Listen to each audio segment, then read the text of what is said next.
All right, so I made a mistake earlier. I was thinking this was a black-breasted or black-chested snake eagle, but as I was saying that, it just sounded a bit wrong, and so I've repositioned, and you can actually see now that the feathers are coming all the way down the legs. There's a bit of spotting on the white breast there, and that the feet are yellow, which actually makes this a martial eagle as opposed to a black-breasted snake eagle. Now, these two birds, my whole guiding career, I have always confused, and I continue to do so. They're my I don't know what it is about them. But I just want to show you in the book quickly, just so we can be on the same sort of page. So here we have a Marshall's eagle, okay? And you can see yellow eye, dark beak, flattish head, but with a little bit of ridge at the back, coming down into a bit of a bib, and then the spotting, and then feathers all the way down the legs, and yellow feet. Now if we go to black-chested snake eagle, notice how the feathers don't come all the way down. It's got gray feet and legs, and yes, still a flat head and a yellow eye, but there's no spotting on the breast at all. And it's also a bit smaller as well. And this is definitely a Marshall's eagle. So I just wanted to show you guys that and just correct myself quickly. And then while we were busy sitting here and I was having my little Noel moment, we could hear that leopard calling. So we are going to head over to that area where we could hear it, and while we are busy going over there, I believe we're going up back to the Masai Mara, if I heard correctly.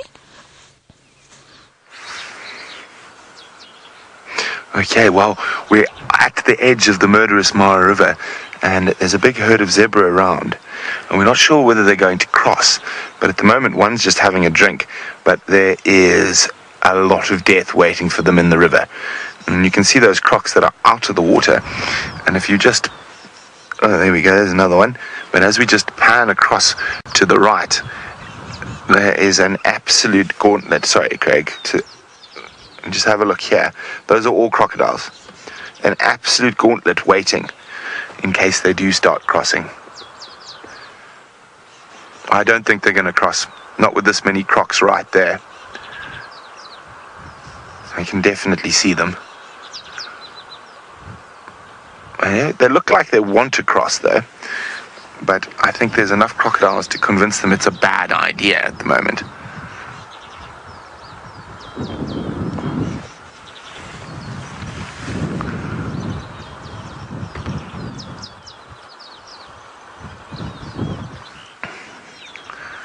At the moment they look pretty relaxed.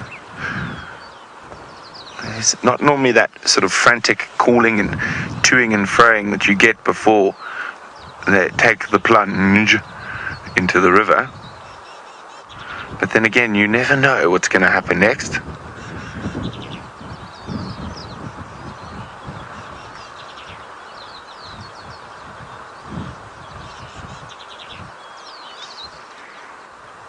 I think we're going to have to play the patience game here.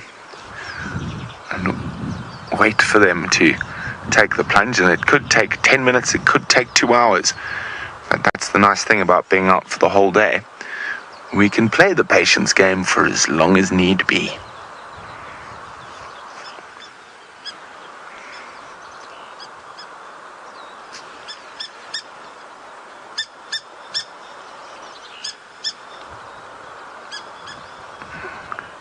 We don't want to get too close, we don't want to disturb them. I'm going to try to do a quick head count of crocodiles that I can see. Now, of course, for the ones I can see, there's obviously a bunch I can't. So I've got 1, 2, 3, 4, 5, 6, 7, 8, 9, 10 crocodiles that I can see. So that means there's probably 15 or 20 in total. And I can't see around the corner either. I can just see the wall, 2 around there. And every now and then another head pops up, another one goes down. It is quite spectacular. If I was a zebra, I wouldn't jump in the water here. I'd definitely go somewhere else. Oh, canaries.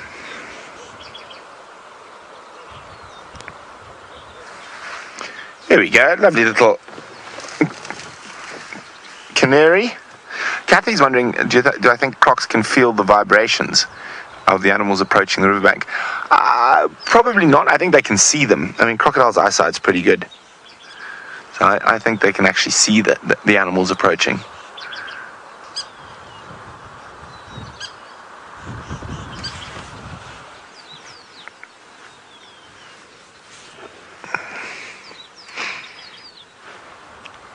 I'm just going to move forward slightly, Craig.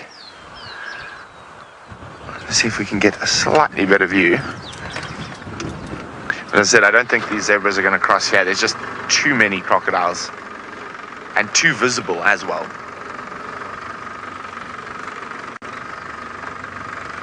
So I'm just trying to see if we can... I want to see the zebras that are just below this little hill here. Just so I can see their behavior. And as I said, I think they might have just been going down for a drink. I'm not sure that they're about to take the plunge, but then again, you never know. There's starting to be a bit more of that sort of bitey, fighty behavior. There we go. Oh, look at those ears flat. That is an upset zebra.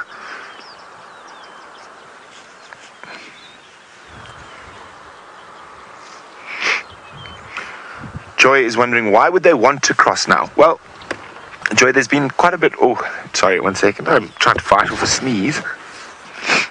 There we go. Joy, there's been quite a lot of rain on the other side, and the grass is short there, so the quality of grazing on the other side of the river is quite good at the moment, and they could be heading into that Musiara area where Jamie is, that is beautifully emerald green with short grasses that are full of nutrients, so that's possibly why they would want to cross now.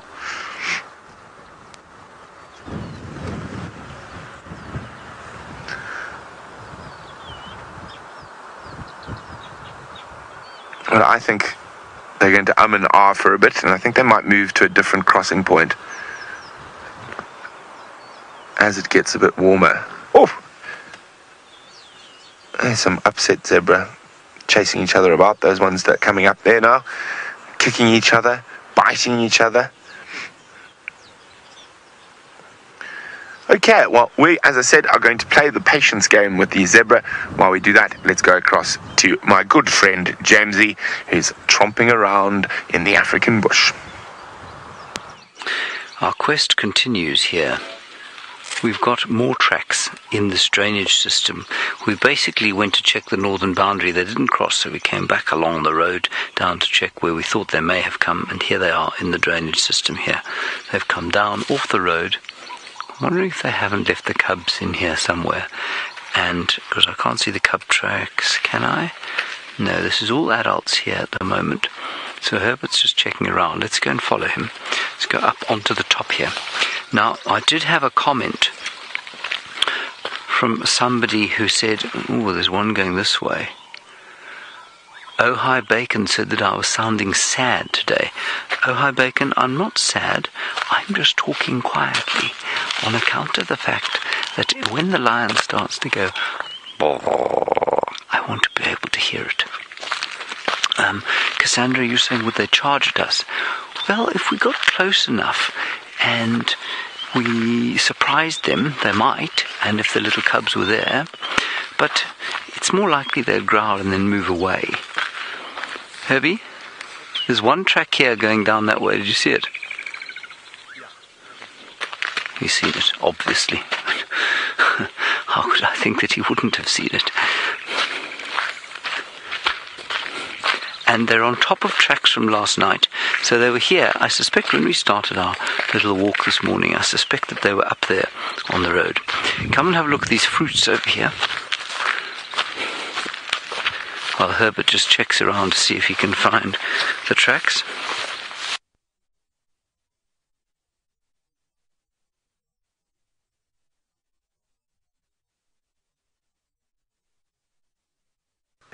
Okay, so the...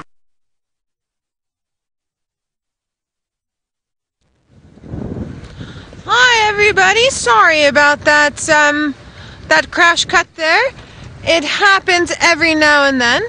So we are just busy trying to follow up on those audio calls we had of Tingana. Sorry, I just want to reverse for a second. I think I saw something, or I'm just overly hopeful. You never know. Overly hopeful. So this is basically where we were hearing the calls from while we were busy with our Marshall's eagle. And so I just want to see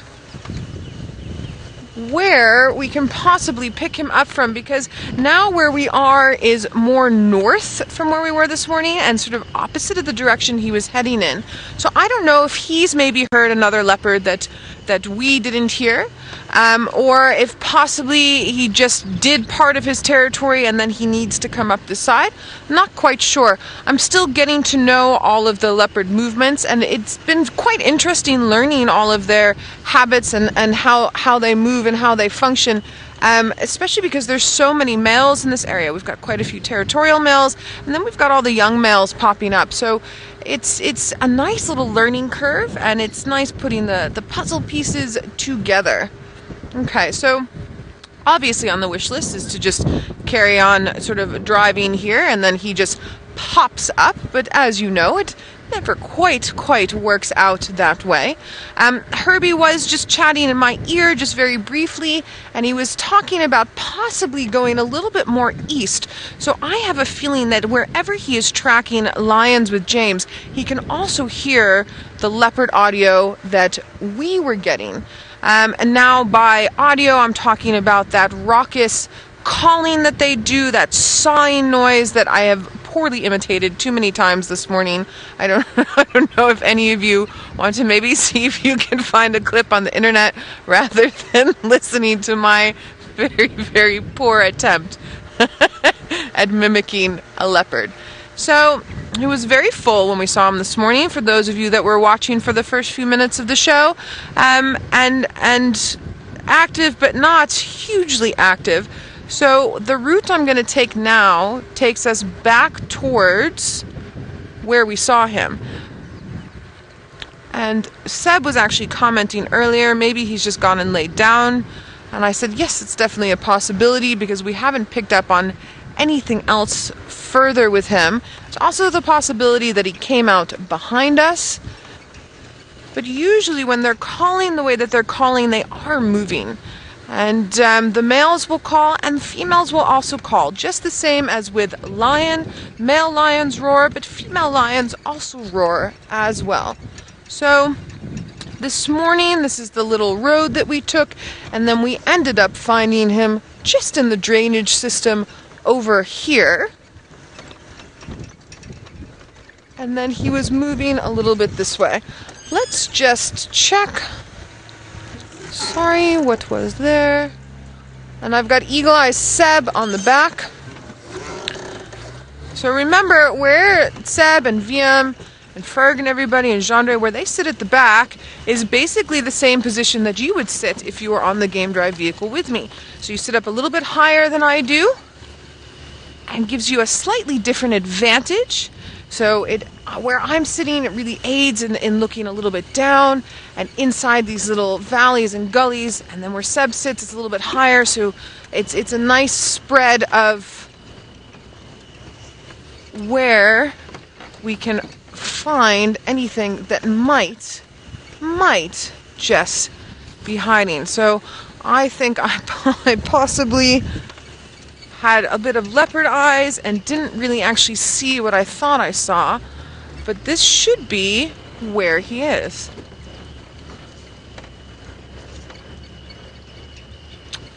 Oh, James, good question. Do I have any memorable leopard sightings on foot? So, James, I'm on foot with guests. The leopards are my lower down number-wise on the list. With trackers, much more. I'm trying to think. I'll tell you my first leopard on foot story.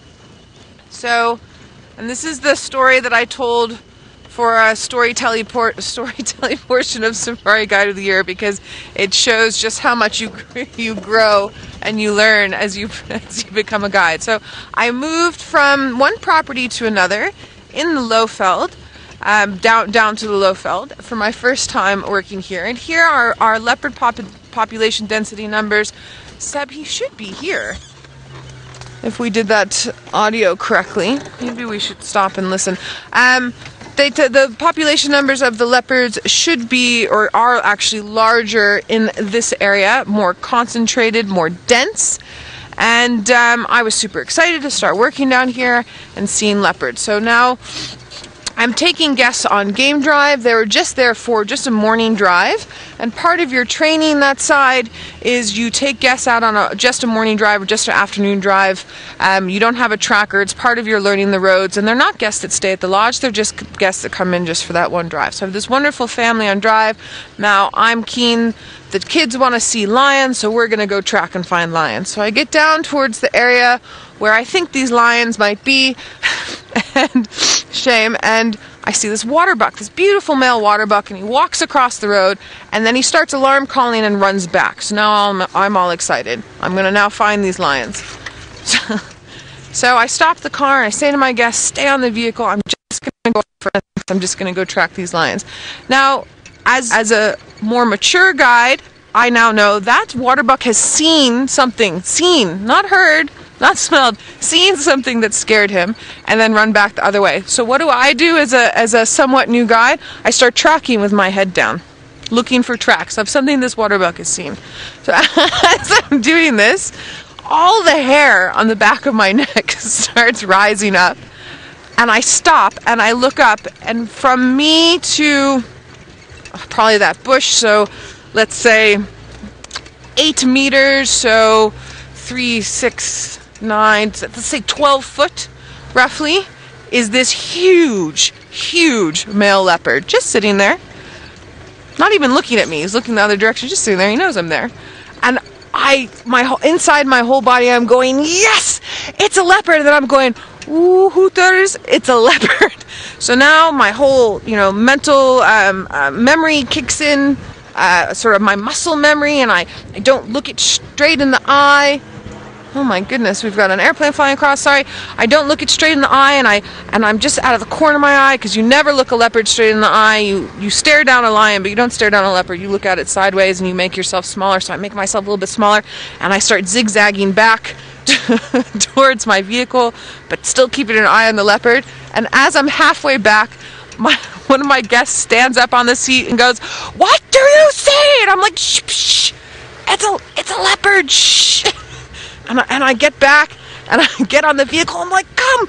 And now I call in this leopard, and I'm so excited. And I call in a road that doesn't exist at all. My boyfriend at the time understood my brain, so he ended up finding me where I was.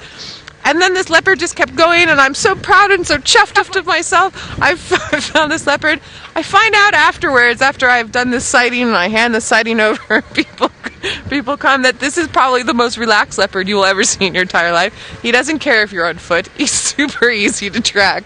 But, as a 23-year-old, however old I was at that time, and I'd only been guiding for about a year or two, this was the most amazing thing that's ever happened in my life. And it's one of my favorite on foot leopard stories, because now, 10 years into guiding, I look back and I go, yes, 1, I've learned a lot, and 2, you have to laugh. You definitely have to laugh at at some of the ineptness of that sighting. But yeah, that's probably my favorite leopard story. I hope you guys enjoyed that. Good. All right. Now, speaking of leopards, Tingana is not, from what I've been told, is not the best for tracking on foot. He tends to move away. So I'm doing the best that I can using the vehicle. I haven't heard him again, and I haven't heard any alarm calls. So I don't think he's very far. I just think he's being Tingana. I think the nemesis leopard has returned, and he's like, "Oh, Noelle, I finally showed myself to you on camera for everybody to see, and now I'm going to hide, and we're going to go back into our special dance that we have together, dealing with trying to find and view him." All right, James is still on a lion hunt, so let's head back to him and see if he has found them for you to see.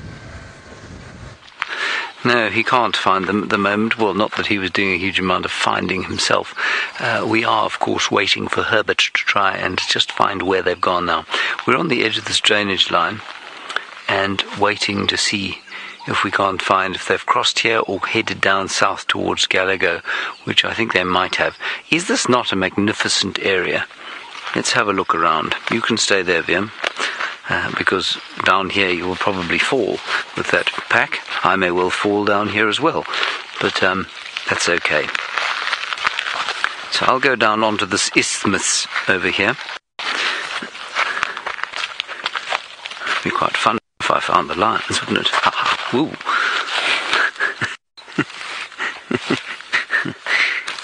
And look what sort of trees we have here. Now, if you are wanting to live in the trees of an area, this is the kind of place you want to come, because you'll find all sorts of different kinds of things here that you wouldn't find everywhere else.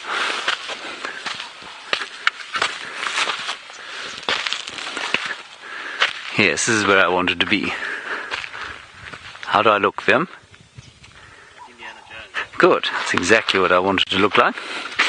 He says I look like Indiana Jones. Then what we have over here is a very large example of a sneezewood tree. And Steph always gives a very lovely example of what the wood smells like. It smells like those really sort of cheap, nasty, cheese-flavoured polystyrene chips or crisps that you can buy and give to your children if you don't want them to ever concentrate again. Sort of largely tartrazine based and plastic, I imagine. But if you scrape away at the wood, that's the kind of smell it gives you.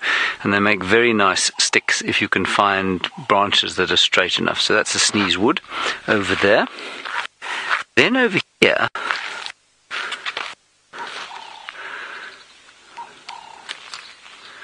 what is this? You see, you find all sorts of things. This thing, I think, you can't probably see it properly over there, is a Catanarigum spinosa, or the spiny bone apple.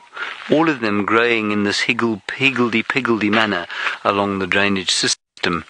And then the most magnificent tree here, just stretching out over the drainage all the way down, an albizia tree. Now, I just have to monitor my sound. I'm sure it's still okay. Bit of audio dips. Let me come back this way. But that's it there. And they're the false thorns. They look a little bit like acacias, or what used to be acacias, but they have no thorns on them. And that is probably Albizia forbesii, or the large fruited false thorn. So those are the sort of trees you find around here on my little isthmus. Can anybody actually say the word isthmus? Can you say the word isthmus, Jim? Isthmus. Yes. Almost like Isuzu, yes, exactly. Or not quite. Over here, what I've got... Conrad says isthmus like Father Christmas. No, not like that. Right, over here we've got a Rusquenzii tree. I forget the common name, but it was on this tree, or it is on this tree, that you will find the famous flea beetle that I spoke of yesterday. I'll see if I can find one for you. And they're those jumping beetles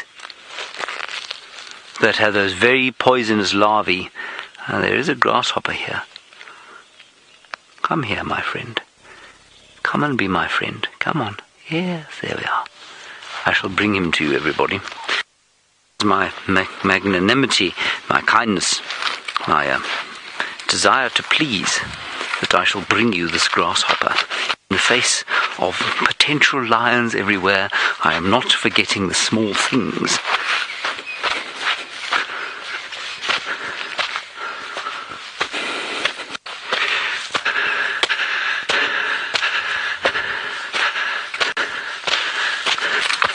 Oh dear.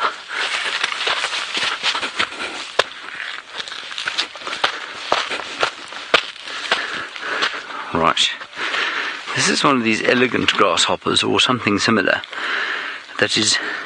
Oh yes, it is actually. This chap is in the book. He's about to relieve himself. 1 second, please. He's going to wipe his body. There we are. You can see that they cannot fly, and they do not bother with wings because they look so very distasteful to something that eats grasshoppers. To us, of course, they look very attractive. That's why they're called elegant grasshoppers or something similar.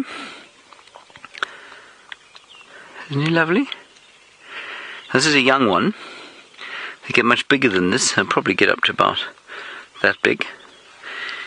Is that a piece of his abdomen, or is it a turd? I think it's a piece of his abdomen. Either that or he's got a severe case of constipation. Or a hemorrhoid.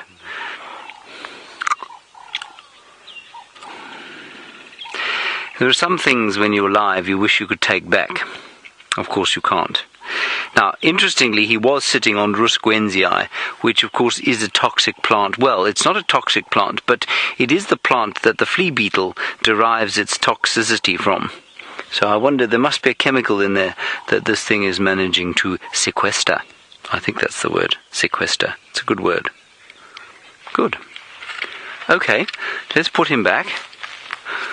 I was rather hoping I'd be able to find another Rusquenzii around here so that I wouldn't have to rush down back onto my isthmus. But I might have to do that anyway.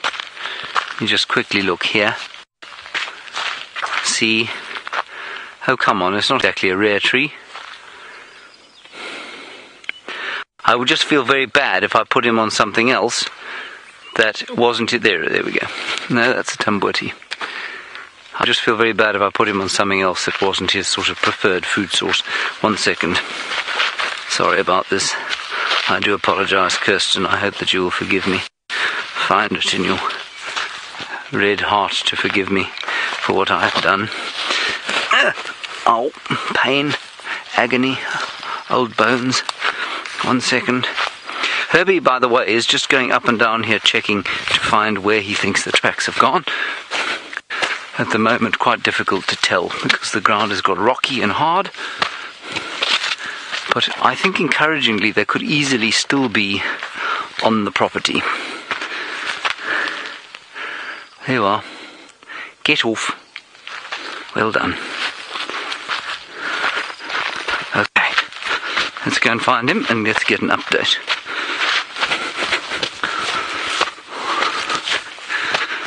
All right. While we do that, Noelle would like to tell you where she's driving and what she's going to find. Ooh. So, we are going to go back on our tracks where we physically saw him this morning and just hope that maybe he's lying down inside of kind of where we last saw him. It's going to be our last ditch attempt at finding our lovely little Tingana. Well, little. He's not little. He's quite large. I was also thinking of more leopard stories on foot, and I've thought of one for a while. I was doing some freelance work, and I was training guides, and we did I did a stint where I was training guides to become walking guides.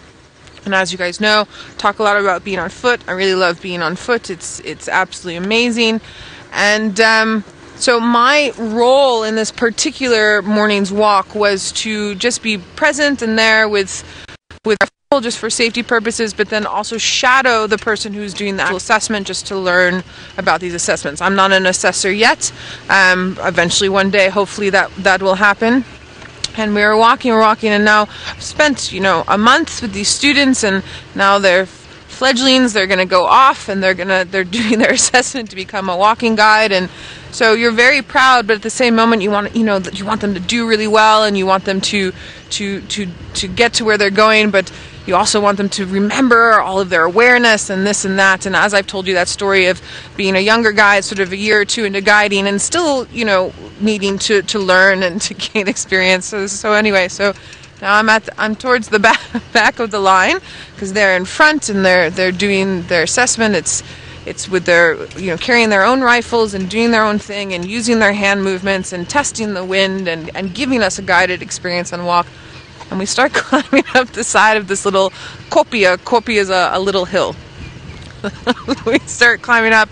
Now, you get leopard calls, like the territorial calls, that that we were talking about.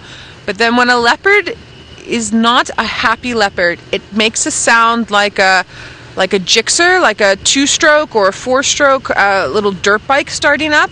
So now, not far from us was a place where a guy had 4-wheelers, had ATVs. And so we would hear these sounds every now and then. And I start hearing the sound, I'm like, wait, no. And I automatically stop because, you know, I've now, from my experiences, that's what we do, is you just automatically stop and you listen, and the students keep walking, and I'm going, oh my goodness, there's a leopard right here in this bush. And now, do I say something? How far do we assess? And I'm not the assessor on this walk, and so, oh my goodness gracious! And the sound just keeps getting louder and louder and louder, and all of a sudden, this leopard just runs out from behind this bush, not far from where we are, and starts running in the complete opposite direction. And all of us are just standing there. And now I'm trying so hard not to say anything, but I'm pretty sure that I said something, because all I feel is this whack from the assessor's stick and him going, Noelle. And I was like, I'm so sorry, but the leopard.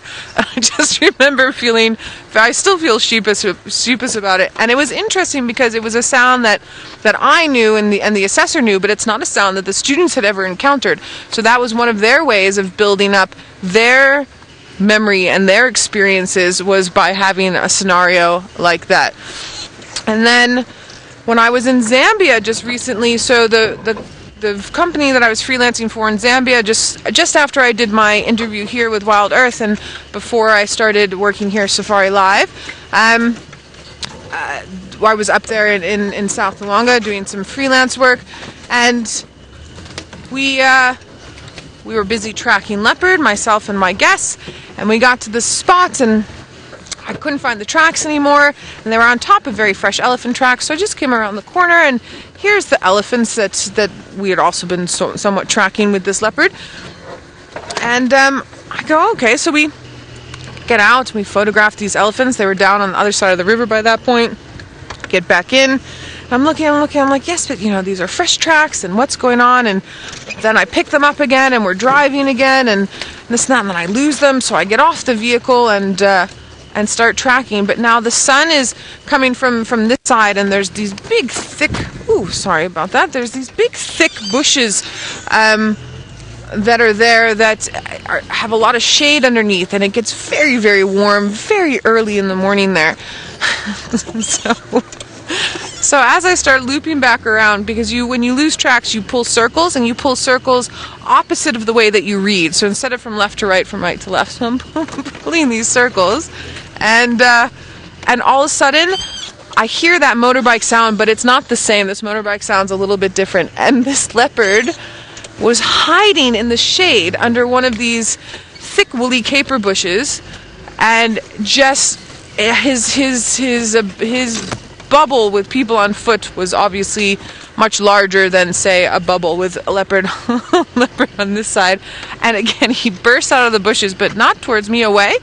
And he runs through this herd of impala, and these herd of impala barely can understand what is happening. They're watching this leopard run at them, but it's so quick and so unexpected that all of them just stand there, and this leopard weaves in between these impala and then goes off. So now we've seen him. I didn't see him beforehand, because obviously you don't want to interact with wildlife that way. You want to be able to see them, and they never see you on foot, and that's pretty much the whole point of what we do. This was just a scenario that ended up a little bit different, but you can see all the different, just from the couple of stories I've told you, just the different varieties of different ways, and having your awareness about you all the time. So for instance, James is tracking lions on foot right now, and his whole tracking that he's doing, he also wants to be able to find these lions and then view them without them knowing that they're there. And it's very tricky, and it doesn't always go according to plan, and it doesn't always go the way that you hope it would. But again, it lends more experiences into your brain, and then, every time that you do this, you build up until what you're doing it's never going to be perfect, but it gets there. Okay, so we are now pretty much where we started losing sight of this. We actually thought he was going to come through here. So what I would like to do is I'm just going to pull up and around. Just watch that branch there, Seb. Up and around and then move that way and try and get another look in that side for just in case he has gone to lie down, because we never actually got him after this point here. He's probably watching us the whole time going, oh, silly humans, what are you doing?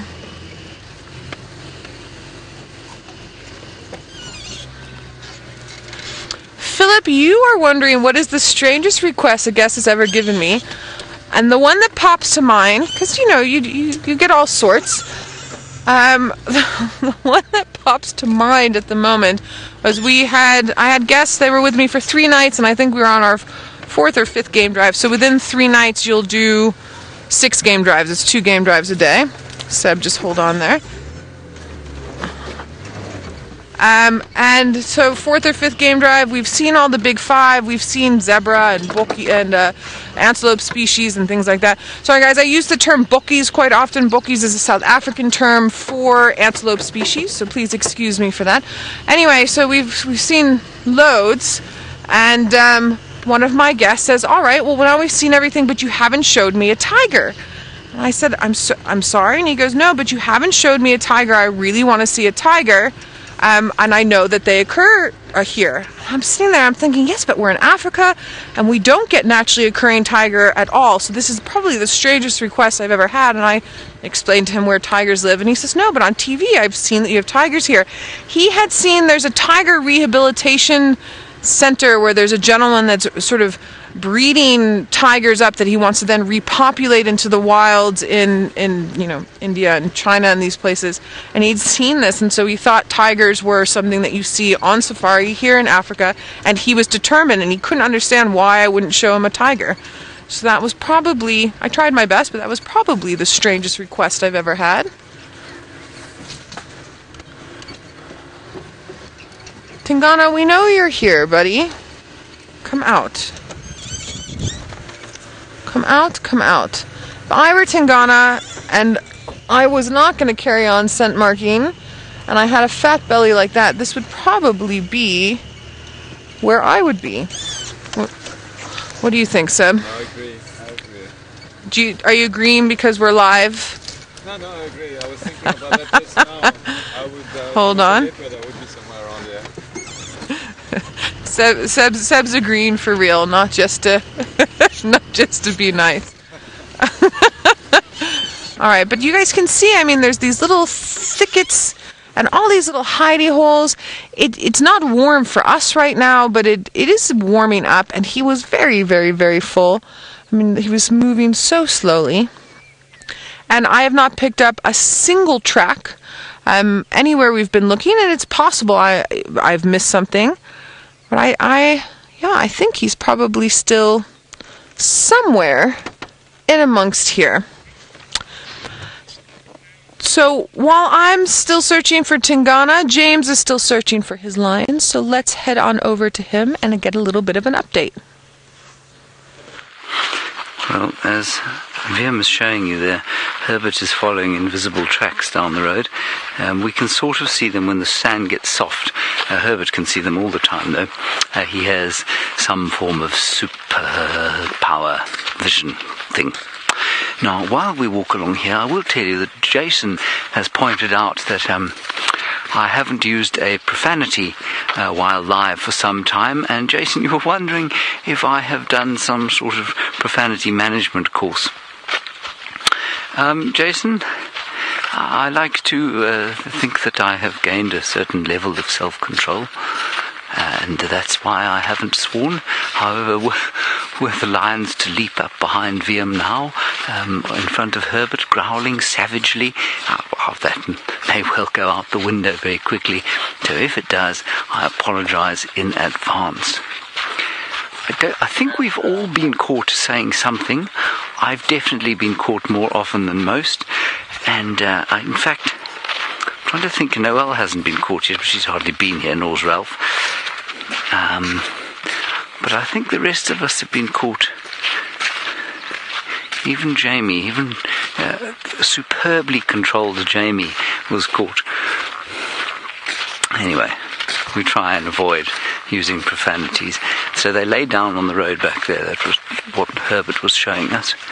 They could easily still be on this road, but I wonder if they haven't killed something nearby. Well, Joy, this is the thing. You say, how do you track in the grass?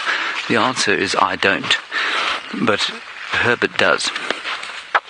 In the grass, if you're tracking a cat like this, it's very difficult. You need to look for scuff marks on the soil between the grass. So, for example, trying to track in the Mara, where that grass is so thick and so densely packed on the ground, would be nigh on impossible. You'd almost certainly have to follow some kind of line through the dew or something like that. So, on a dewy morning, you can see where the dew's been broken if you look carefully. If you track a rhino or an elephant, you can see where they've pushed the grass over, especially a rhino. But lions, leopards, very difficult when they're off-road. So when it's wet like this, today has been, it's been a very impressive track because we walked a long way on these tracks with Herbert. But it's been made slightly easier, and I mean very slightly, by the wetness that we have had. Herbert, what is now the story? They've changed direction, have they? Obviously. Come back this way. How Herbert knows this, I don't know.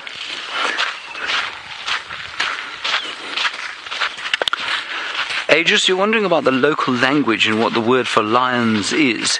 Well, the local language here is Xitsonga or Shangan, and the word for lion is Ngala, Ngala, and the word for many lions is Tingala. The word for a baby lion is Shingalana. And the word for many baby lions, which we're looking for now, Swingalana, with a little whistle. So there are the tracks that Herbie's showing you. Where are they going, Herbert? You think they're going north? Into the block here, quite possibly. We're quite close to the northern boundary.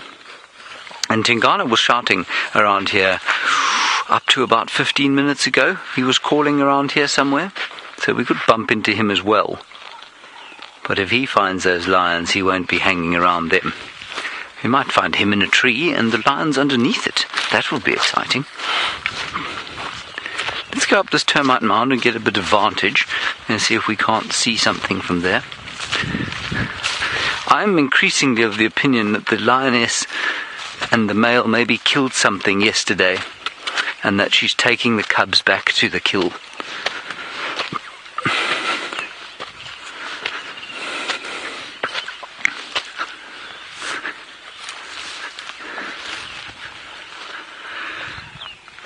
Aegis, you say, how hard is it to learn the local language? It's as hard as you make it. Well, that's a stupid answer. To master, it's difficult. It's not, it doesn't have a structure like a European language, so I guess it's a little bit like learning an Asian language, which doesn't have a sort of European base to it.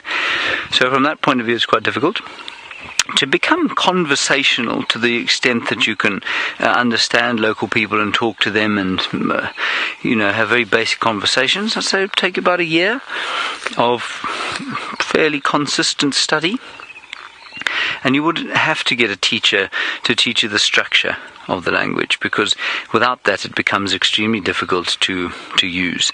You can speak forms of it that use completely incorrect grammar, and you can still make yourself understood. And so, you can. In 6 months to a year you can become conversational, but to become so functional in the language that you were indistinguishable from a local would take years and years of very hard study. Not just talking to people, you'd have to really make an effort to get in there and understand the nuance and the idiom. And the thing is, with all the local languages here, Zulu is the one that I studied formally. It's got so many idiomatic phrases and words that have no English equivalents. And so in order to understand when and how to use those things, you've got to be so immersed in the culture that you'd have to live out in Zululand for years and not speak any English for years. And the same goes with any of our local languages here. And I'm sure if I was to try and learn Mandarin, to the extent that a local Mandarin person spoke it, I'm sure it would be exactly the same. Lovely view there of our fine tracker trying to find the tracks of the most irksome lions on planet Earth. I can hear the call of the emerald-spotted wood dove, very sadly calling off to the side.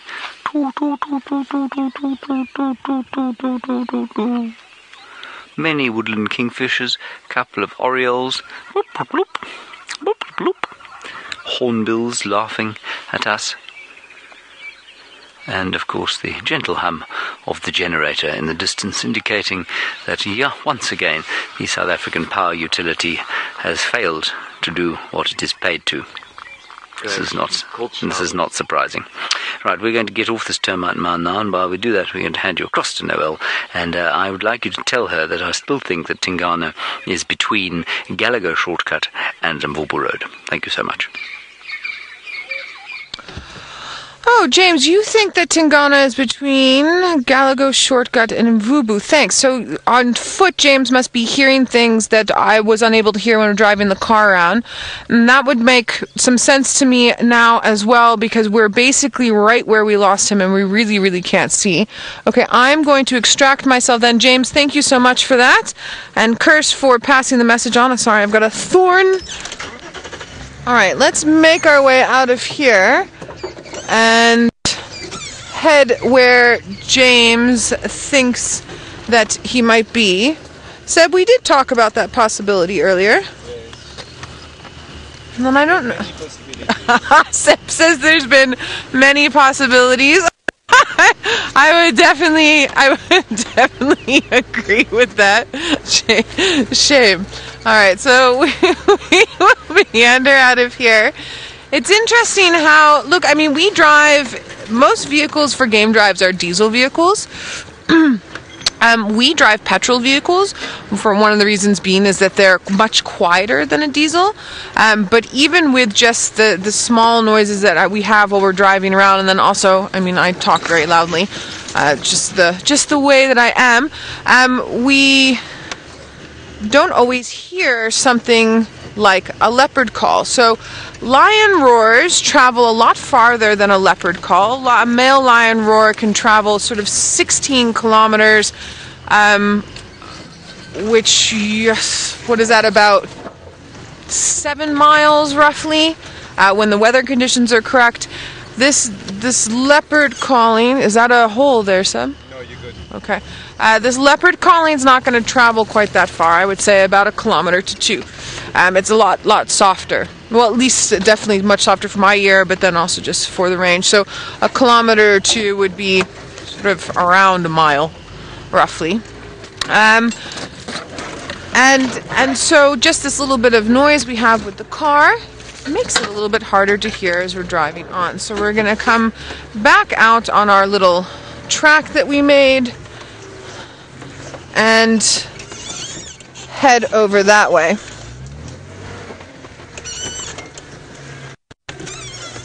Hi, Paul. You're asking if this is a car or a war tank. I'm assuming that you're referring to the bundu bashing we've been doing. Yeah, it's a little game viewer. So the trees we choose are a very specific type of fast-growing trees that then pop back up after we go over them, or trees that are already dead. Now, the thing that I love about this particular vehicle that we use for Safari Live is it's about half the length of a normal game drive vehicle, and so it can scoot in and fit into various areas that we couldn't always fit into with vehicles that I drove with guests. It reminds me a lot of a vehicle of a girl I used to know who did leopard research. Sorry, not leopard research. I've got leopards on the brain. Who did elephant research, and she had a little vehicle like this, and the herd that she was doing research with finally got so used to this vehicle that they would just allow her to drive in amongst them, basically as part of the herd. It was super interesting to watch. She took me out with her once or twice. So that's nice for maneuvering. And then, as we know, leopards don't always like to be out in the open. They like to go and hide in little bits. And same with lions, and same with, you know, a lot of our other species that we are allowed to go off the roads for. So lion, leopard, cheetah, wild dog. And then sometimes we need to maneuver in and amongst the vegetation there. Okay.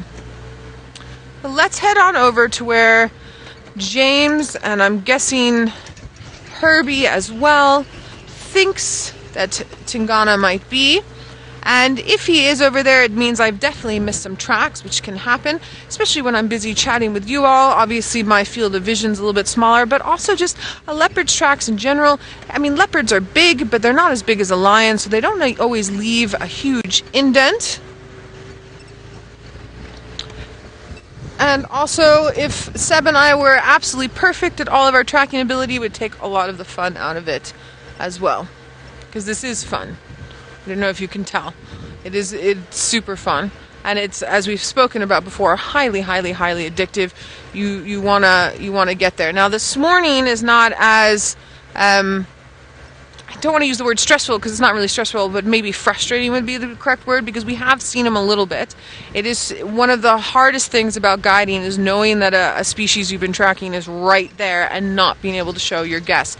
So you all are my guests at home, and yeah, so we've had our little visual. I really want to see him again, but this is now the fun of the hunt. Okay.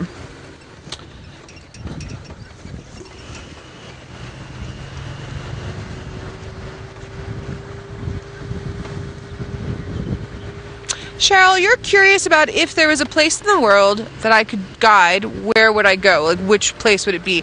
So Cheryl, I'm going to assume other than where I already am. We'll take that out of the mix. Oh, Cheryl. Cheryl, I've been super lucky. I've gotten to guide in a lot of places that I've really wanted to guide in. I think maybe the Congo.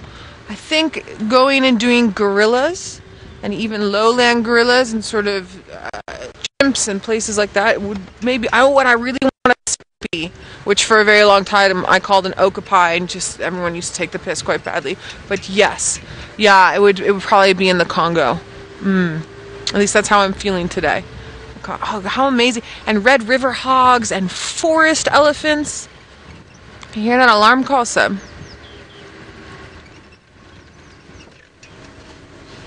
Alright, we're just listening a little bit. So I'm sorry, I don't have my mammal book of Africa. I just have my mammals of southern Africa at the moment. So an okapi is like a mixture of a zebra and a giraffe. It's amazing, and it only occurs in the Congo. And then red river hogs would be similar to bush pigs. I don't know if any of you have seen bush pigs. We should see bush pigs every now and then in this area, but not as frequently as some other places. Ooh, I can show you a bush pig. That I can definitely do.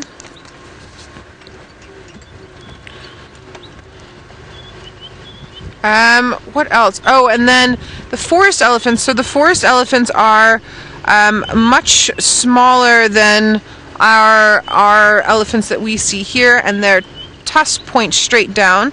When I started guiding,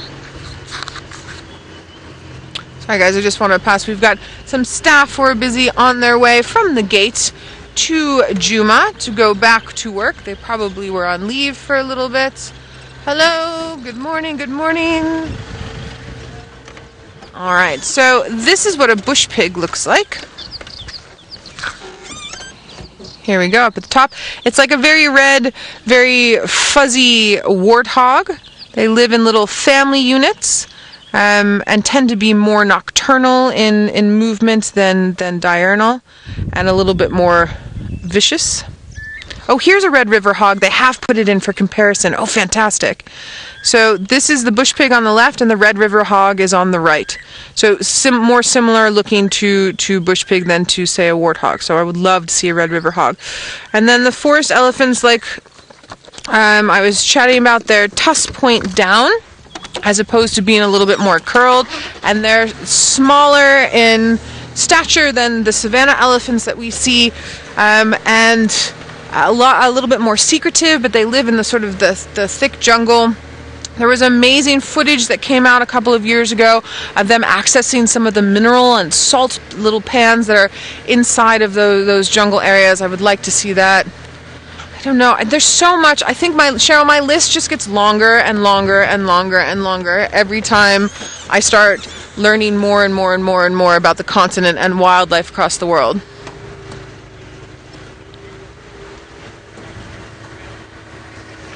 Anna Marie, you're curious about if I do any animal tracking in the United States. Anna Marie, I have not visited the States in many, many years, and have been living expatriated overseas for a long time now. I haven't spent any time doing that. The man who trained me has actually gone to the States and spent a lot of time tracking animals in the States, things like bears and wolves, and it's becoming quite a big thing. So we've chatted about it before. We've got something called Cyber Tracker here, which is the qualifications for the actual identification of tracks and then the trailing portion, and I believe that it started carrying on in other parts of the world. So I would at some point like to get back and work with some of the guys doing maybe tracking of bear or tracking of wolves, but I know I haven't spent much time there. I love my home that I've established this side on the continent, and I feel like there's so much more I want to see here before I start exploring other places. May or may not be a good thing, but yeah, and I just keep adding to my list, and then I keep getting amazing job opportunities like the one that I have now, and so then I'm focused sort of in this area, and then we'll see. Travel is always part of the plan, but it's hard to make plans when the universe decides to throw things in your pathway that deter you here and there, and I don't like to say no to anything. I like to experience everything. But if I had to pick something that I was going to go back to the States and track from day one, that would be this is what I'm going to do. It would most likely be wolves. I think that work that they've done in the western states there with the relocation of wolves and the research and everything is really super fascinating. So yeah, that would probably be what I would do. I also am very lucky because where I grew up we had bears and I saw them, and also where I went to university. Alright, so let's head back to James, who's tracking lions, and I think he's got something to show you. I don't think it's a lion, but something to show you. It isn't a lion, it is a piece of skull, jawbone, eaten, well, probably sometime during the last century. We now have crossed over the Gallagher shortcut road. The tracks are still heading in a westerly direction. We aren't on them at the moment. Herbie's just having a look-see. Have a look at this tree here. What we have is a silver cluster leaf that has fallen down.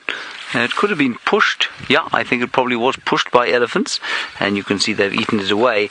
But what is interesting is that inside it is, this is actually quite cool, inside it is a nest that was probably a woodpecker or a barbet or a kingfisher, could have been a woodland kingfisher, could also have been a roller that came in here. And I mean, this is an old nest, this is from last year, but you can see the nesting material. One doesn't want to be bitten by a worm slung that's living inside there, but there's the nesting material that they would have used for the eggies. And if I was a young bird, I think I would like to live in a hole like this. It's sturdy until an elephant pushes your house over, but you know, you have insurance for that sort of thing in the bird world. And that's where they would have lived. And then the other thing I wanted to show you was we often hear the bearded woodpecker calling, going ta ta ta ta ta ta ta ta, and they do this. It's this kind of tree they hit.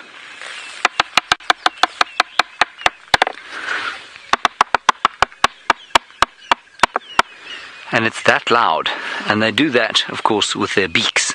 So basically that's like me doing it with my forehead, which I'm not going to do. I've been concussed too many times. Or my nose, yes, thank you, Kirsten. My nose is a bit softer than a woodpecker's, though. Good. On we go. Herbert is around here somewhere. Hello, Ashley. You say if I had to be a bird, what would it be? I think I'd be a marabou stork. Marabou storks are unique in their ugliness. They are big, intimidating to sort of friend and foe alike. They are able to stay cool by urinating on their own legs, which isn't considered acceptable in any other sort of society. I am, of course, joking. The marabou stork is the one bird I would choose not to be. You think I'd be a wagtail? Why is that, Vir? Is that because of my bottom? I was accused by a viewer once of having a bubble butt, which I thought was very unfortunate. Apparently I still do, I'm told. I think I'd probably be a martial eagle, you know, or a batelier. I'd probably be a batelier. I like the way they fly. They live for a long time, 27 years sometimes, which is pretty long out here. I don't think I'd be an ostrich. Ostriches look like they're perpetually confused. I wouldn't be a red-billed quailier. I'm not very good at going with the crowd, like the red-billed quailier is required to. They're a bit like a bunch of, overzealous communists. I wouldn't mind being an owl. Yes, an owl would be quite fun. I do look a little bit like an owl sometimes when I'm irritated, which is 95% of the time. So I suppose I could be an owl. Maybe a pearl-spotted owl, small and angry. Yes, I would like that. We're just continuing along here. We've got a few more minutes to try and see if we can find these lions. I think they've gone too far. Hello, Brent. You say, why aren't there more snakes around? Brent, there are plenty of snakes around. There are lots of them. We just don't see them because they don't want to see us. And it's one of the most often asked questions, and one of the greatest fears people have is coming across a snake in an area like this. And we're often asked, have you ever been bitten by a snake? If I come to Africa, will I see a snake? Will I not be bitten in the long grass? Surely you can't walk in shorts through grass like this without protective rubber boots on because of the snakes that are leaping out of every tussock to dig their fangs into you. And the simple fact of the matter is that snakes are terrified of us. They don't want to be anywhere near us, and so we don't see them. They'll hear us coming, they'll feel our footfalls, and by hear I mean they'll sense us coming, they'll hear our footfalls, and they will just disappear. There are plenty of snakes around though. You're most likely to see them actually, you're much more likely to see them in the camp than you are actually on foot in the bush, because they seek out the shelter and the rodents that inevitably gather around human habitations. We had a major rat infestation last year. Had to deal with that. Fiam refused to bring his cat to help us. Should have brought my mother's cat. Alright, now while they're still searching for Tingana, we're going to give this one last 5-minute burst, and then we're going to give up and go home for...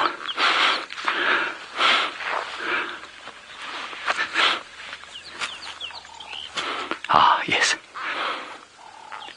Bacon. James is hungry, apparently. A marabou stork, hey, James, or a pied wagtail. If I could be a bird... I don't know, I always go back to a bateleur. I think it would be so amazing to fly. I definitely think it would be incredible to fly. Alright, so... Tingana, Tingana, Tingana. Tesla, if you're watching, although I think it might be past your bedtime, I'm remembering that song that you made for us about Hi-ho the Dario, where's the leopard, Tingana, come out and play, something along those lines. And I've been singing it in my head. He's not listening, unfortunately, so we might have to come up with another song to get him to come out.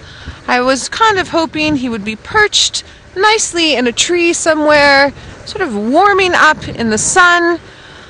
But who knows what's on this leopard's mind besides marking his territory and making sure that he doesn't overexert himself with his very full belly. Maybe he smelled a female. Maybe he's interested in finding a girl. You never know. And there's a beautiful puddle he could be drinking out of right now in the middle of the road, but no such luck. Ooh! There's a raptor of sorts, tiny little one. Where did you go? Possibly a goshawk. Give me a second, I'll see if we can find it again. Looked like it flew just into here. And notice that we're seeing quite a bit of bird of prey life this morning because it has warmed up and it's not there. And it's not rain. Oh, no, you know what that might in fact be? Silly Noel, I think it's a cuckoo.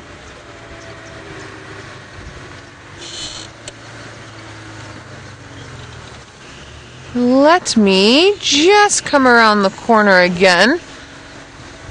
Nothing is being easy today, but we can't complain. We had our leopard. Absolutely fabulous. So I'm hoping that James manages to get those lions within the next sort of few minutes. No, shame.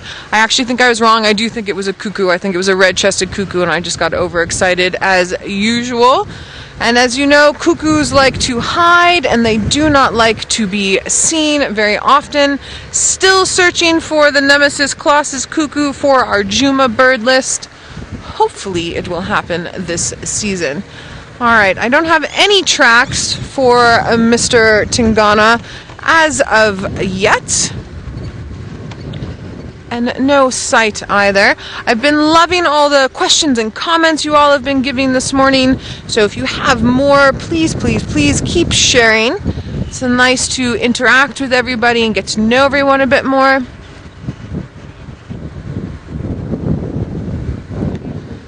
Tess, you're curious about whether or not it's possible to have a sable sighting. Sable do occur in this area, but is definitely not something that we see very much of.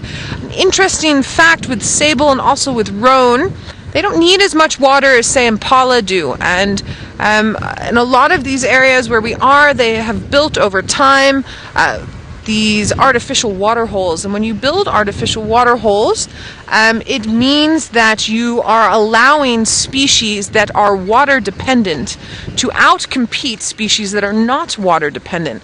So the impala populations that we see here are actually larger than they should be and more frequent, and as a result of us as humans thinking that building these artificial water holes is a good thing because we need lots of water, so therefore everything else must need lots of water, and it's actually resulted in the decline in populations of things like sable and roan. So it's not the only reason, but it is definitely a major reason. I mention every now and then books that people might like to read. There's a book called Shaping Kruger. Sorry. Hold on. There are leopard tracks! But this is a female leopard. Maybe Tingana did find a female. They're moving just in here, and they're pretty fresh. I'm not going to lie. Alright, well, come around the corner and see if we can find them again. Ooh! So the Mara's up in action, yay! And there's some topi, another antelope species that we don't get here, but we get the cousins of, so let's head up that side.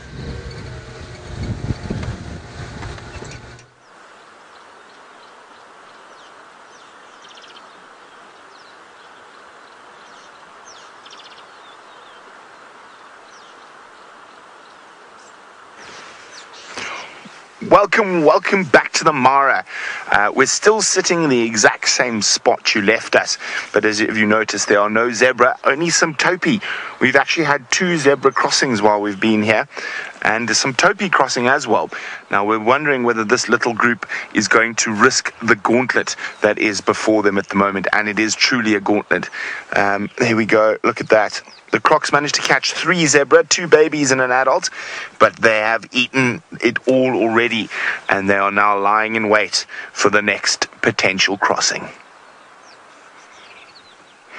But I think the topis are going to be sensible and not plunge themselves into that dangerous water. There's a very good reason why I nicknamed this section of the Mara the Murderous Mara, because these behemoths...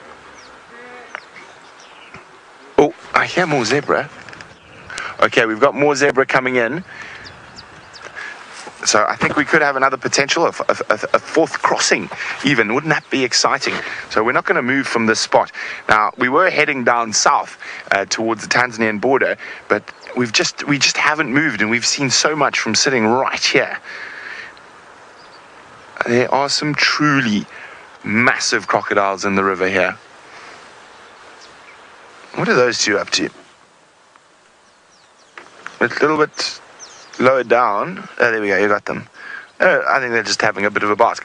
Okay, Craig, first zebra is jogging in. And let's just wait a second. Now, we had some zebra that hit this water at such speed, it was incredible. I think I've lost comms, Craig. Hello, can anyone hear me? Or can I hear you is the better question. Okay, there we go. I've got comms back. Faith, let's just wait a little bit.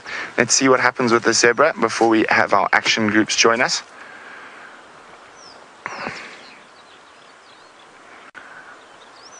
So you can see it wants to cross. It's probably waiting for a bit of support, some friends to join it.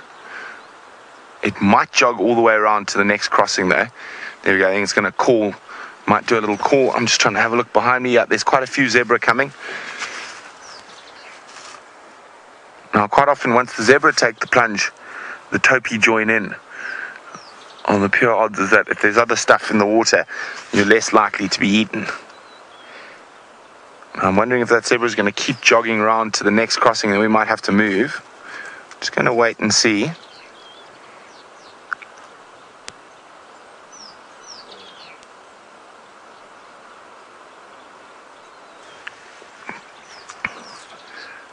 It looks like they might move around to the next crossing.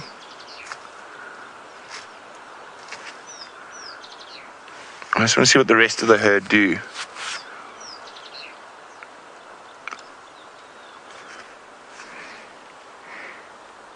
Now, a lot of crocodiles from the top crossing have moved down into this bottom crossing, main south, as the zebras were crossing here earlier. So there's a lot of crocs here. I'm just trying to have a look. There's quite a few zebra coming in from behind us. And there we go. This one's jogging back now towards the rest of the zebra.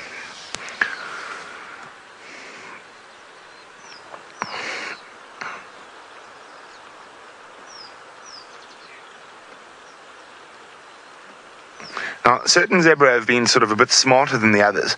They've taken a higher route where there's less crocodiles and it's not as deep. Up there. Georgie is wondering, will the crocodiles follow the zebra to another crossing? If it's close by, Georgie, not if it's too far away. They won't be able to get there in time. Oh, we've got lots of zebra streaming through. As I say, we've been quite lucky, but sometimes you can sit here the whole day and the zebras and ah and think about it. The topi have decided it's not a good idea. I must say I agree with them.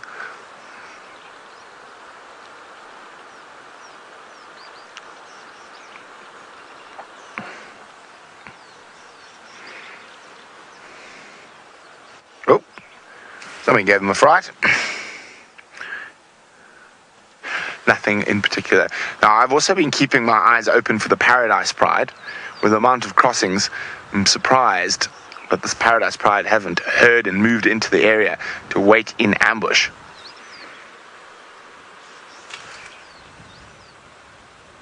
Oh my goodness. That's not something you see too often in the Mara. But there we go. There we go. You can see there that I just pulled off my leg. It's a tick. Evil little arachnid.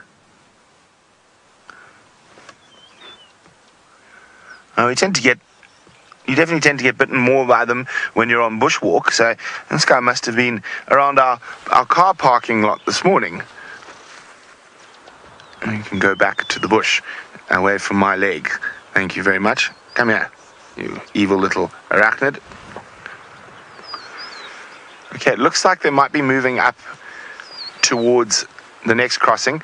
Giraffe Centric's wondering why don't they use a road crossing? Well, there are not many. There's only two in this section of the Mara. One outside of the park, and traditionally the zebras would never have gone to cross there. So it's not an instinctive crossing place for them. And the other is the bridge at Puringat. Again, also not an area that they would have instinctively crossed. Remember, this has been going on for thousands of years.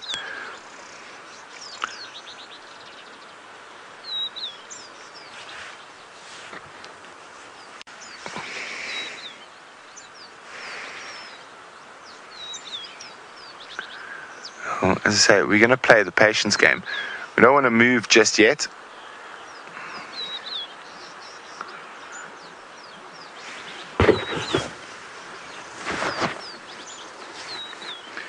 Now, as I say, it's very important to be patient. And as I say, Craig and I haven't moved at all since we first saw the zebras there. And while we've been sitting here, you can just hear a lot of the other zebras moving around, and that's what's caused us to stay, because I can't see, there's still a few more coming.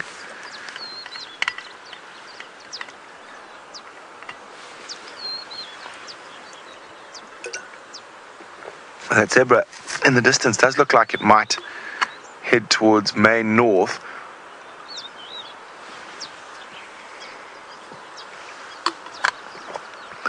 Kathy is wondering, if a male zebra is killed during a crossing, what happens to its harem? Well, Kathy, very quickly another male zebra will step in. There's a lot of competition for harems out here, so it wouldn't take very long at all before that male is replaced by another, probably less than a day. Now, those can be quite brutal. If there are young foals, sometimes the new male will kill the other foals, or the young foals that belong to the other male.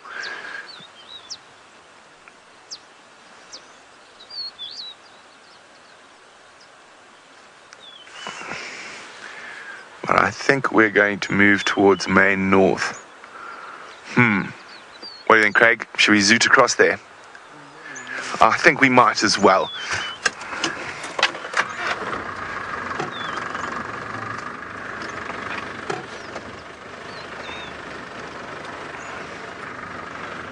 Oh, what an exciting morning so far. And we haven't got nearly as far as we wanted to. Oh, there's more zebra coming. I think I'm just going to play the patience game a little bit longer. Although those are moving. It's one of those... Oh, beautiful. Let me just get on the right side of the light for you there, Craig, so you can see its puffed up mantle. The yellow mantled widow bird. And it was puffing up its mantle. Let's see if he does it again. Now, we've got a bit of time, so while I'm watching where the zebras are going, we have a look at that beautiful bird. Look, you can see, turn around a little bit more. We want to see your puffed up back. Well, there we go. He's on top. Look at that. Oh, no, he's unpuffed a little bit, but that breeding display, that puffed up mantle is gorgeous.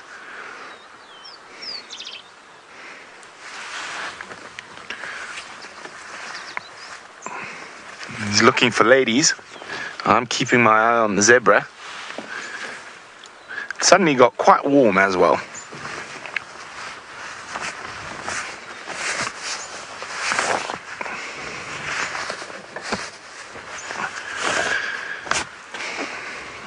Okay, bye-bye widow bird. Let's go see what the zebra are up to. Oh, what are the crocs doing? There's a little argument going on. Sorry, Craig. The crocs seem to be up to something there. Some smaller crocodiles. I think maybe just accidentally swam into each other. Okay.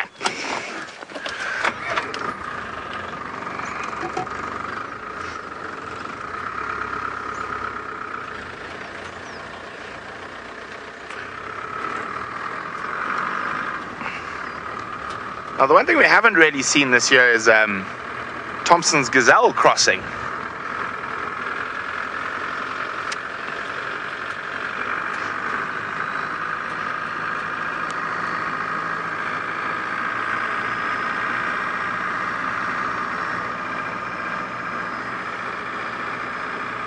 It looks like the majority of them are all heading towards Main North. Okay, well, I zoot around to the next spot. Let's go across to Jamie, who's got some swine.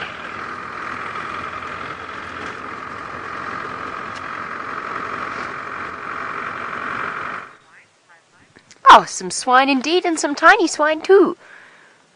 A group of 3 very, very tiny little piglets. This place is teeming with baby warthogs at the moment, but if you get really lucky, you'll see them when they're this tiny. I mean, look at those little radar tails. Jog, jog, jog, panic, panic, panic, panic, panic. Which way are we going? Oh, and stop. Which way is Mum gone? Okay, Mum's going this way. Oh, no, wait, up it. No, which way do we go? Which way do we go? Left, right.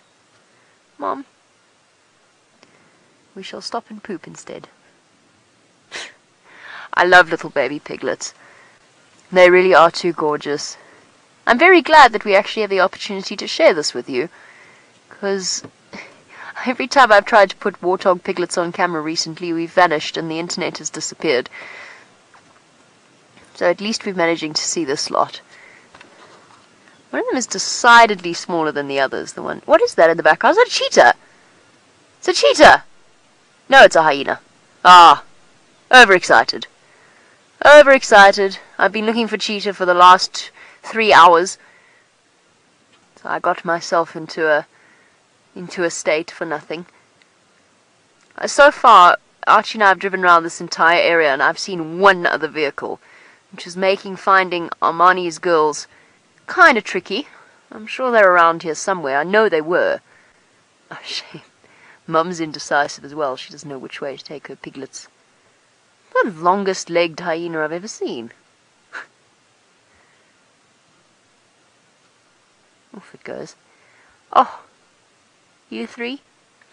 Of course, it pays to be nervous for a female warthog with piglets, because of course absolutely everything wants to eat a warthog piglet. I mean, not everything. That wildebeest probably doesn't. But every predator out here wants to eat a warthog piglet. They are just such prime targets, whether it's lions, leopards, cheetah, although generally the cheetah doesn't really want to tangle with a female warthog, a protective female warthog, but they might. Now these poor little piglets have it really tough, and chances are Mom's not going to raise all of them to adulthood. In fact, she's probably already lost some. You can see how they pay close attention to wherever Mum goes. When Mum goes, they go. When Mum stops, they stop. Stop.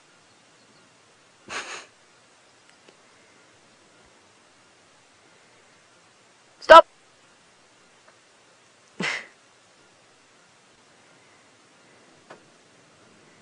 Oh, Mum's getting ahead. And stop. Natural instinct. It's amazing how that works. And stop. And go. Survival instinct ingrained within these little piglets.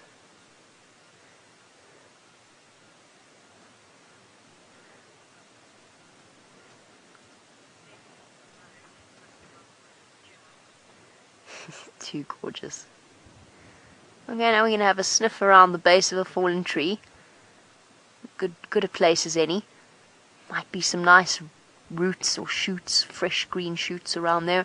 I mean, the warthogs, the warthogs will start to graze with their mothers at around about 2 weeks old. So already these little chaps are going to be eating solid food. Oh, there we go. Maybe she's got a burrow there. It could be. To help to keep them safe. Now they're just little heads poking out from behind Mum. I wonder if that's not an entrance to a burrow.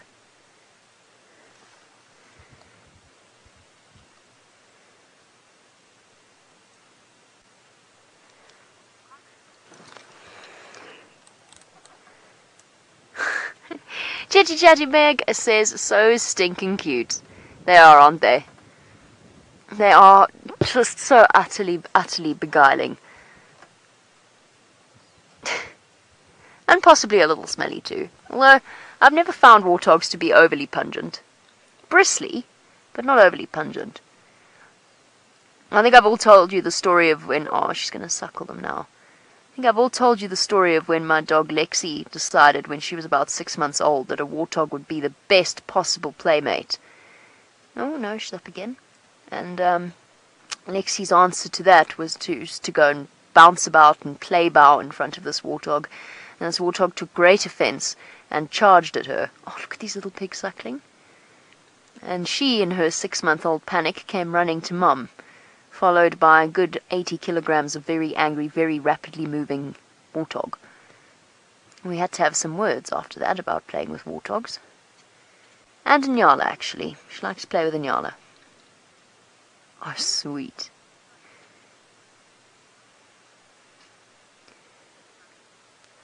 Francis, yes, I would say that warthog mothers are good warthog females are good mothers.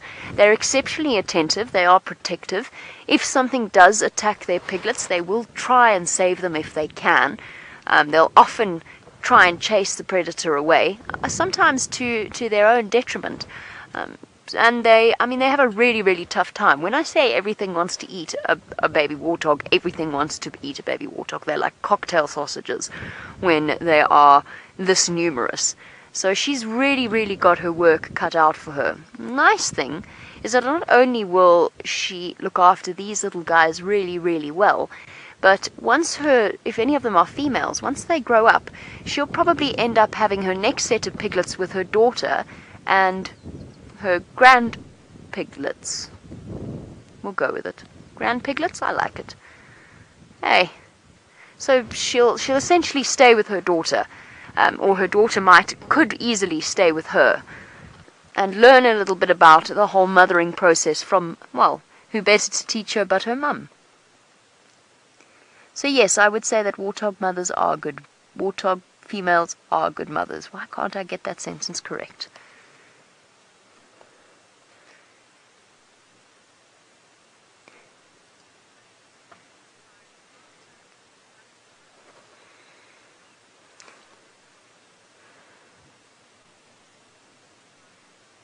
Safari wild man, you are absolutely spot on.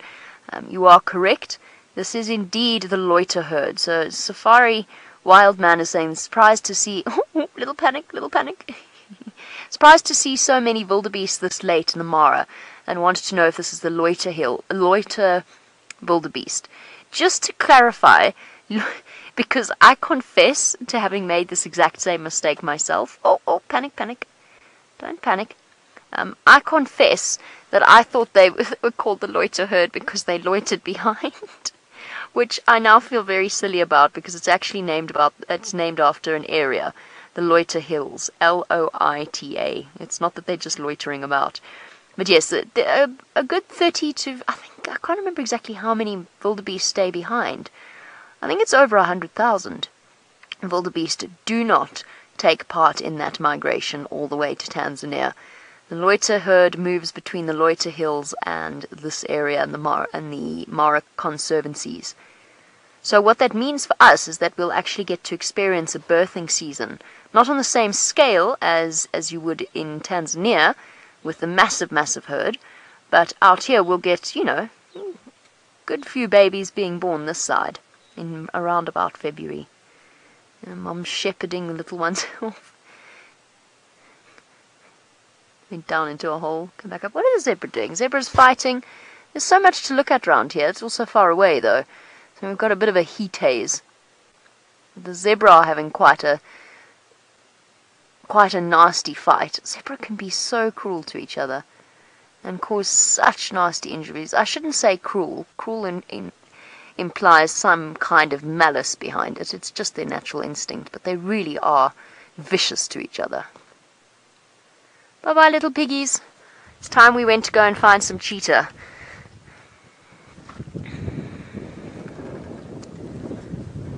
I wonder where they could be. I've checked up on the entire ridge. No sign. What I did find, or who I found, was the 3 of the Bilashaka boys. The Bilashaka boys, a name that inspires terror in a way that hasn't been seen since the skybird males. Too soon? Too soon, or are we forgiven for that? The Vilashaka males are 6 young males. I've only ever seen 3 of them, the 3 younger ones. And again, those are the ones that I saw today. I also saw Yaya, the marsh lioness, and her 2 daughters, one of whom was with the Vilashaka boys. Okay, well, I go off in search of Armani's daughters, part of the great Armani legacy. Let's go back across to Brent, who has had the most amazing morning by the river.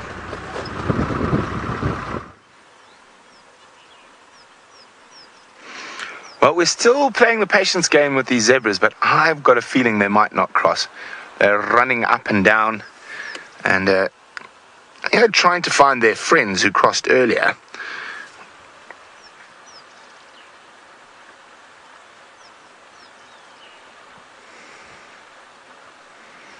They can smell and they can definitely hear the other zebra calling from the distance on the other side. But they're moving away from the river now, probably deciding it's not too safe at the moment, and they would be 100% correct in that assumption.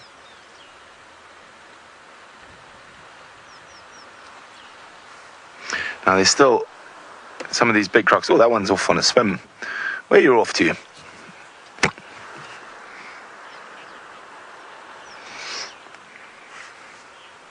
Hi, Mia. Mia's wondering, did any zebras get eaten in the previous crossings?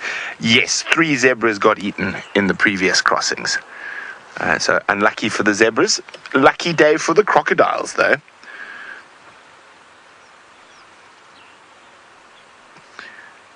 Crocodiles have to eat too.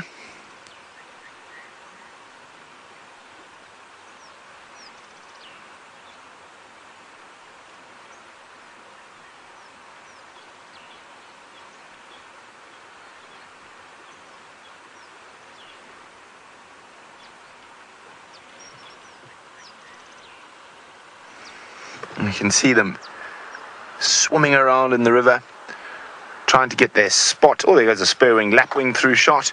Bye, spurwing.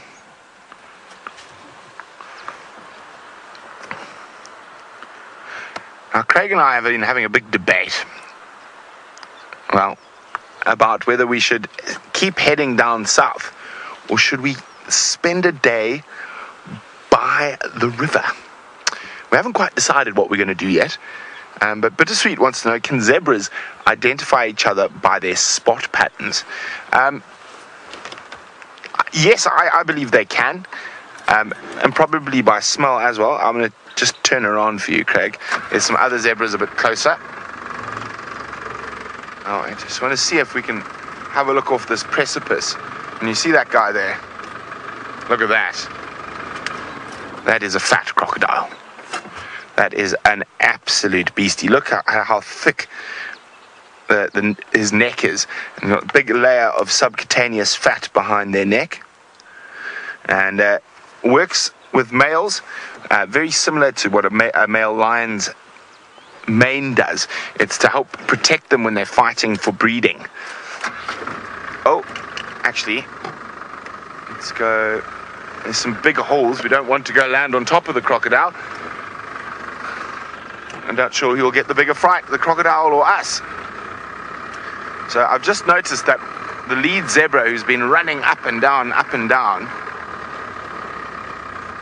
is up near Main North. Right up there. And I think it's going to use a crossing point that there's no road to. So along in the rapids in the river, it's actually quite a safe crossing point. And especially since all the crocs have been drawn way down here. So there we go. That area up there, if they cross in that area, it's nice and shallow, and there's very few crocs at the moment up there. So I think maybe that zebra might take a chance and cross up there.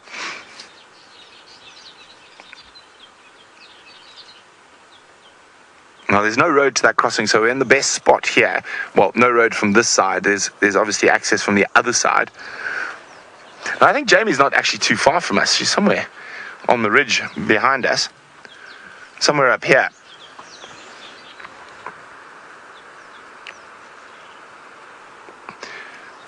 Who knows, we might even see Jamie across the river.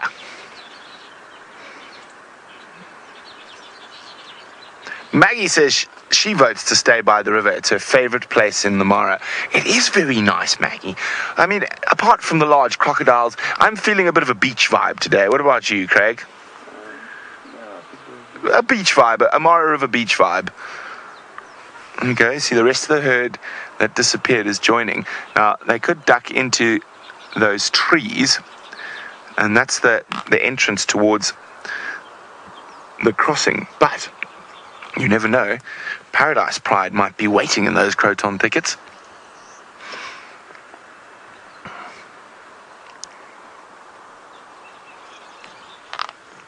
We've still got another herd of zebra that's next to us, but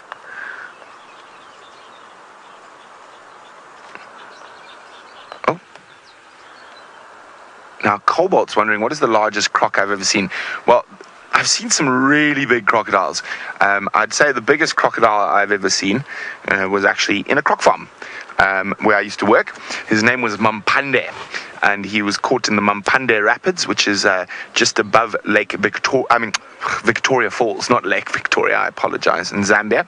And he was missing the bottom third of his tail, and even with the missing end of his tail, he was 5.1 meters, which is incredibly big. So 5.1 meter Nile crocodile. Biggest one I've seen in the Mara is probably 4.5 meters. The crocs in the Mara tend to be more fat rather than long. Now, the biggest living crocodile in Africa is said to be Gustav, who cruises the top end of Lake Tanganyika, and is said to have eaten many, many people. And they've tried to catch Gustav a few times, but he is a wily crocodile. Now, looking at the photos that people do have of Gustav, a lot of people were saying he's over 100 years old, etc. He's not. And just judging from his teeth and whatnot, he's probably around 60 to 80 years old. So he's still sort of sprightly, young, well, middle-aged for a crocodile. Crocodiles can live for an incredibly long time. Nile crocodile is not the biggest crocodile species in the world, however.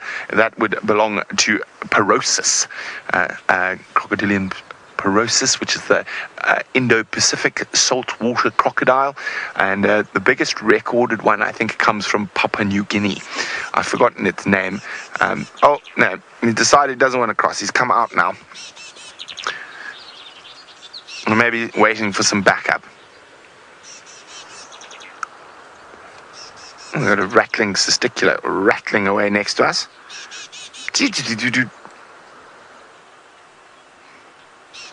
And you see him through the tree there, Craig. He's just at the back. I don't know if you're going to get him. Let me just go forward a little bit.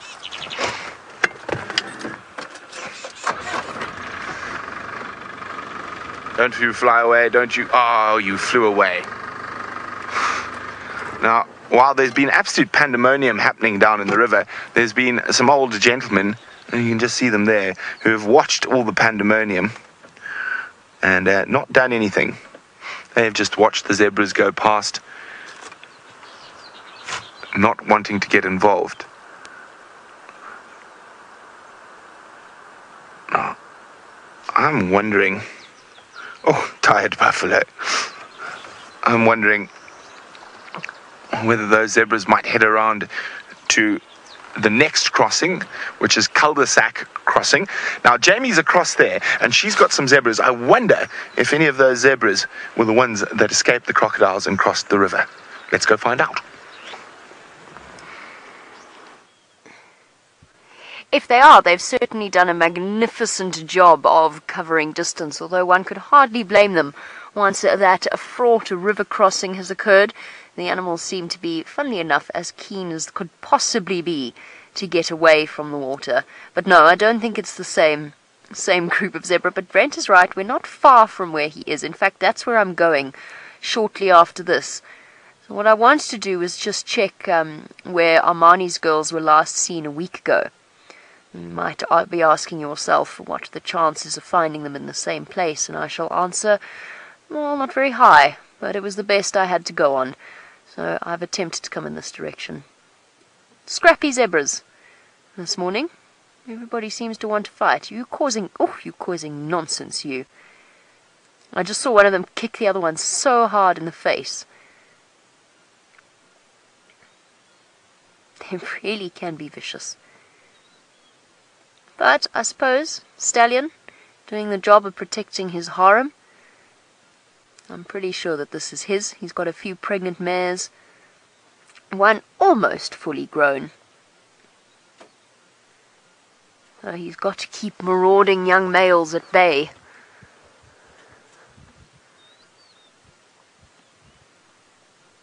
There's some more scrapping off at the back. There we go. Listen, zebra, you stripy things, I know you recognize stripes. Would you by any chance be able to tell me where the spots are? I mean, you know, if we're really going to go into detail, if you could tell me where the 2 female cheetah are, that would be great. But I'll take spots. I'll take any spots. We're out here all day, so you know where to find us.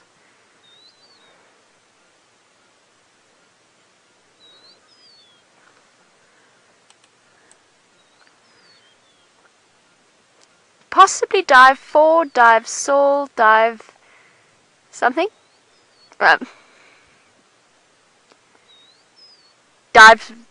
Dive soul. For some reason I was thinking S-O-L-E. Dive soul. But dive soul as in S-O-U-L. You say fat zebras, yes, absolutely. Of course, all zebra are pretty round. It's just a product of their digestive system. You see why that stallion has to keep the mares away and the young stallions at bay. Was I talking about? Oh yes, the rotund nature of zebra. They are exceptionally flatulent creatures, something that brings great joy to children on safari. It tends to be a highlight for them, especially when the zebra frighten themselves.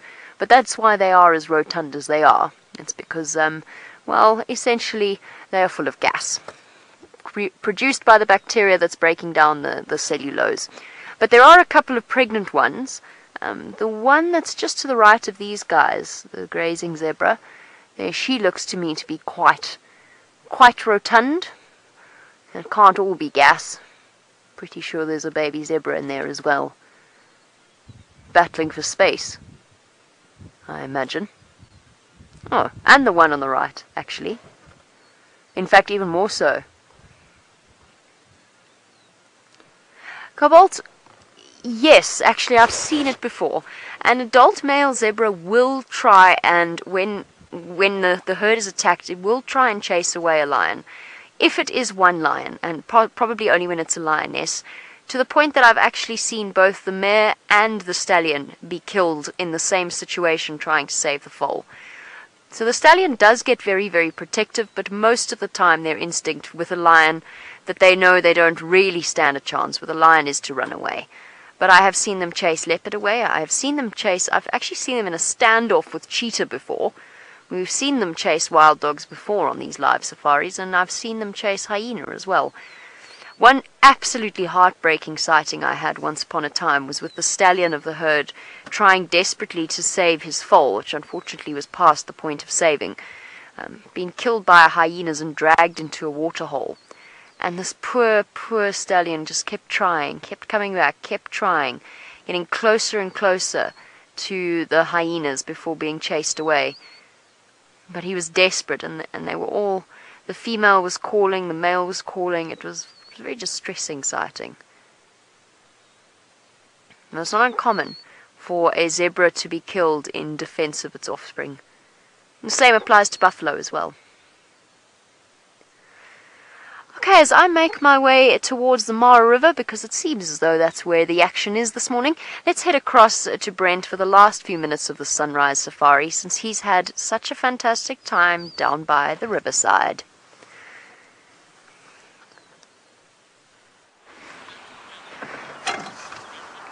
Well, we now know, as we moved a bit forward, why the zebra decided not to cross in this particular spot. I mean, basking right at the entrance to where they normally cross are some absolute behemoths. So, okay, there we go. Look at that. That is quite scary. Although, as you can see, the buffalo don't seem to mind sharing the beach with some of the more ancient members of the Mara.